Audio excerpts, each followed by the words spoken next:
తర్వాత ఇర్మియా జ్ఞాపకం చేస్తున్నాడు 3వ అధ్యాయం 14వ వచనంలో, భ్రష్టులకు పిల్లలారా తిరిగి రండి, నేను మీ యజమానును, ఇదే యెహోవా వాక్కు.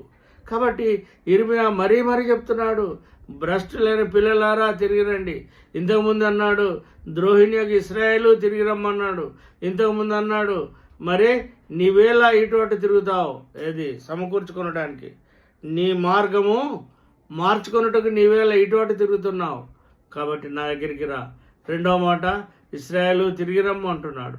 మూడవదిగా చూసినట్లయితే ఇర్మియా ఏమంటున్నాడు, భ్రష్టులకు పిల్లలారా తిరిగి రండి, నేను మీ యజమానుడను, మీ తండ్రిని, మీ యొక్క రక్షకుడని అంటున్నాడు.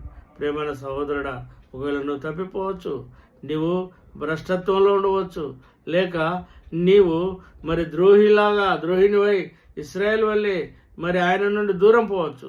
అయితే ఆయన తిరిగి రమ్మని ఆహ్వానిస్తున్నాడు ప్రేమతో.